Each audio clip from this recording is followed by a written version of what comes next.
Okay, guys, here's the situation. This is what's on the table, alright?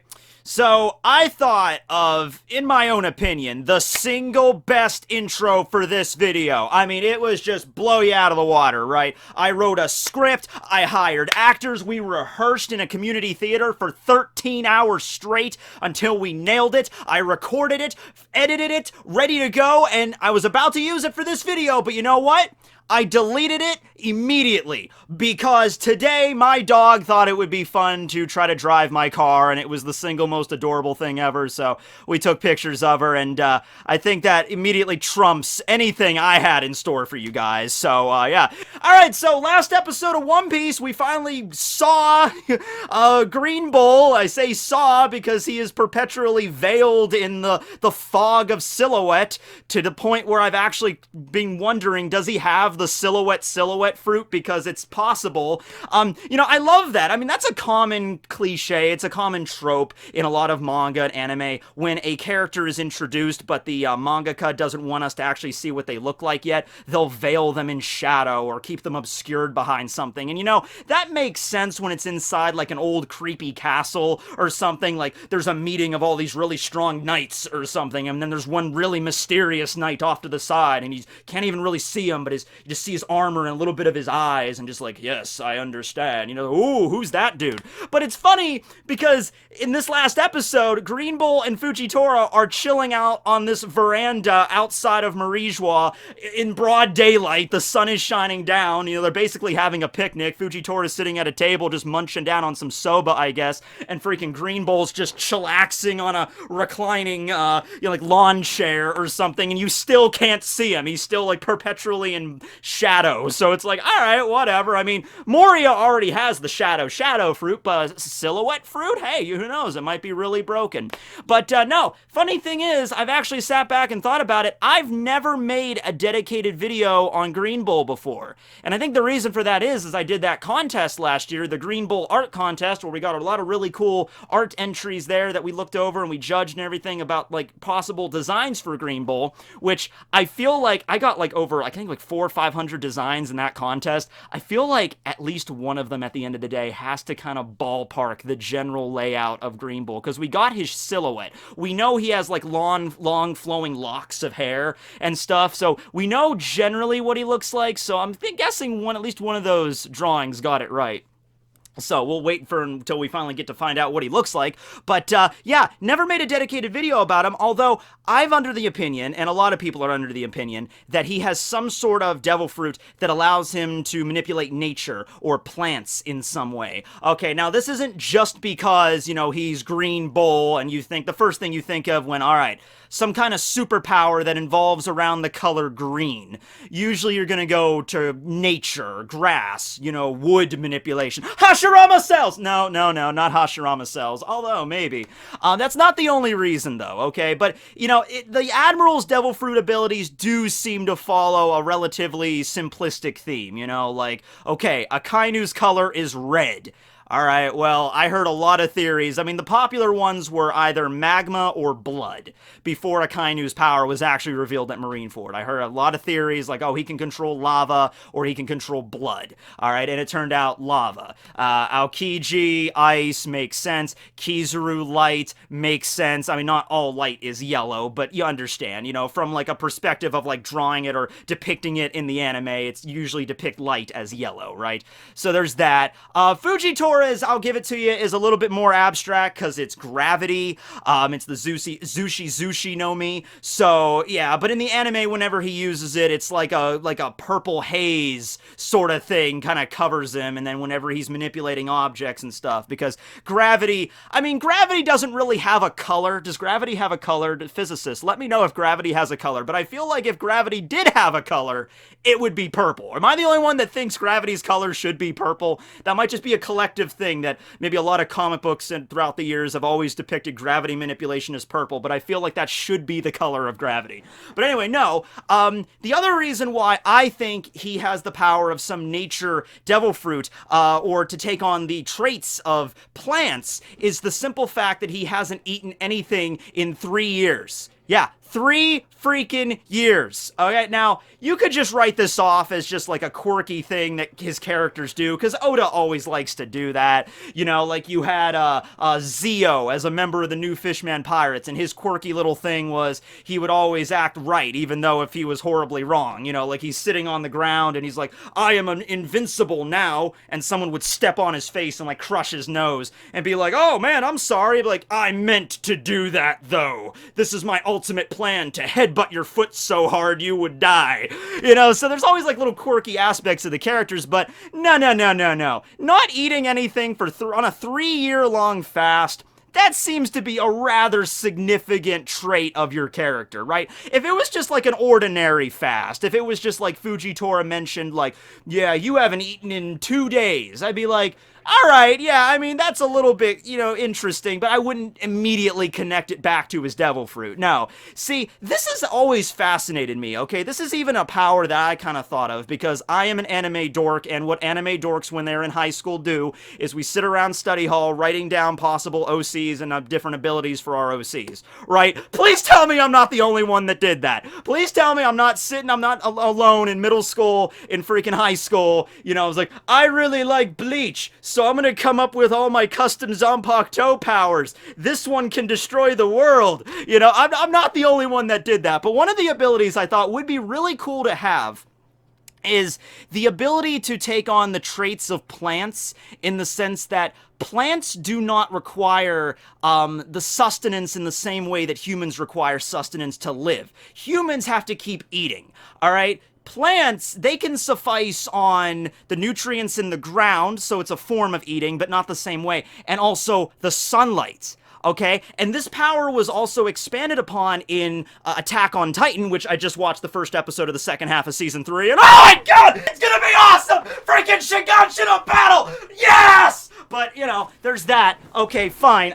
It was Easter. It was Orthodox Easter today, so I have a bunch of lottery tickets and money in my pocket that my grandparents gave me. They're a lovely couple. But anyway, yeah, that was exciting, but dialing that back a bit, Attack on Titan. Okay, so the Titans, they do not have, like, digestive organs, okay? So they eat humans, but they don't digest humans, you know, for nutrients. That's not how they operate. They just eat humans because of some carnal instinct to do it. The reason that the Titans are able to still exist, they're still able to function, though, is because they get energy from the sun. They're solar powered. I always thought that'd be such a cool ability to have. You know, eating is cool. I like food. I saw this chicken parmesan recipe earlier today I'm gonna try out tomorrow, because that looks delicious. But every now and then you'd be thinking, it would be cool if you just didn't have to eat. If humans could just get, like, absorb enough rays from the sun and be like, all right, we're set for the day. I'm good. I can do other stuff. I don't have to worry about eating, or I don't have to worry about dying of starvation. I guess this would be more useful if you were like Tom Hanks in Castaway. You washed ashore on an island. It's like, oh, okay, I don't have to worry about dying. I can just absorb sun power, right? So that's kind of how I view the nature ability that Green Bull has. Not really a nature ability just like being able to manipulate plants. In fact, we've already seen that before in One Piece. Granted, it was non-canon. It was the guy, I think his name was Benz or Beans, and it was from film Z. He was one of, like, Zephyr's entourage. He was like the ninja dude, and I think he had the Mosa Mosa no Mi, or the Grow fruit, okay? And what it could do is he could take any sort of plant life, and he could, you know, have it grow out of the ground super fast, so even, like, the grass on the Sunny, he made grow into, like, huge vines, which, yeah, that's not really how grass works, but okay, fine, I'm with you, it's One Piece. And he could, like, also, on top of causing the plant life to grow faster, accelerated there, he could also manipulate it with his mind. So not only would he grow the grass, he can also, I guess he could extend the grass and then wind it up into vines and then manipulate those to, like, ensnare Usopp and everybody. So I guess that's what he was doing with it, right? Okay, fine, cool. So And this actually might tie back to why we haven't seen Green Bull. Maybe the reason Oda is keeping his appearance a secret is because his appearance is also going to give us a massive hint on his devil fruit power. So he just wants to keep it all a secret. He's just like, all right, if I show you what he looks like, you're going to know what his ability is, and I want to keep his ability secret for a particular time. Maybe like two characters are fighting. Maybe Sabo, because Sabo did fight him during Reverie. We just didn't see it. Maybe at some point we're going to have a flashback to the 4th day of Reverie before the fighting started. Let's say Sabo manages to rescue Kuma and they're about to get him out of Marijois. They're all running away. They're getting out of they're racing to the Bondola or whatever. And then all of a sudden, out of nowhere, like a tree just, comes out of the red line and just stops their path, and then vines come up and start to ensnare everybody. And they're like, what's going on here? And then they all turn around and they see Green Bull rocking toward them. He's like, ha ha, how you guys doing tonight? And he walks out and he's got like trees and plants like growing out of his flesh, and I was like, oh, okay, so I'm just going to assume it's still a paramecia. I mean, there used to be a kind of like unspoken rule that the admirals all had to have Logia powers, but that kind of went out the window with Fujitora. So considering Fujitora and Green Bull were both admitted into the admirals at roughly the same time, I think it would make sense for them to both have paramecia powers. In his case, it's I don't know, it could be it could just be the growth fruit, or maybe, some other name to basically tie it back into plants. Like, for example, Fujitora clearly has the ability to manipulate gravity, but his devil fruit isn't the gravy or the gravity no mi or anything like that. It's just the Zushi no mi, which is the stomp fruit. So Oda could come up with a clever name for it that doesn't, immediately directly tie to the growth of plants or trees or seeds or anything like that. That's a common thing in One Piece. We've seen, like for example, Robin's ability, the Hana no mi. I mean, you think of the flower fruit, you don't immediately think, oh yeah, she could sprout different limbs out of her body and on various locations. Yeah, that's not the first thing you jump to. So it might be a name that's not directly tied to that, but the basic ability of his fruit is going to be a paramecia that allows him to kind of do the same thing that the Mosa thing could do. Like, he could pick up a seed and he could accelerate the growth of that seed. But also, himself, he can take on the traits of various plant life. Okay, so for one thing, he doesn't need to eat. Probably does, I mean, plants still need water, but he can probably do it in a very different way, or he could just drink a lot of water and he'll be set. He can absorb nutrients from the sun, so as long as the sun is out, he'll be okay. He could just live indefinitely, even if maybe, even if you perhaps injured him, like if you sliced him and he's like got this huge gash on his torso, maybe with enough light, or maybe he could root himself into the ground, like have roots or, something come out of his body, plant into the ground, suck out the nutrients around him, and then close the wound up, all right? Now, I know this doesn't really make sense, but the basic idea that I had way back when I was in high school was, I thought it'd be pretty cool to have a power where you could absorb the life energy, because that's a scientific term, life energy, out of various things. So let's say you're fighting somebody and they lop off your arm. You could like grab a tree and the tree would immediately like dry up and die, but the life energy from the tree would like go into your body and you'd like regrow an arm. Is that how anatomy works? No, but still, in the context of a manga, that would be sweet. Also, it's also really just kind of fun to have an ability where you could just get hacked up 36 different ways and then heal immediately. Now, you don't want to have too many of those abilities because everything just kind of gets like really busy and crazy after a while. Like, okay, well, I lopped off that one character's head, but it doesn't matter because there's so many abilities in this series that can just regrow heads. Kind of like Attack on Titan now that we're actually thinking about it. Oh, in that scene where freaking Levi and Ryan... Okay, I'm gonna stop, but it's really cool.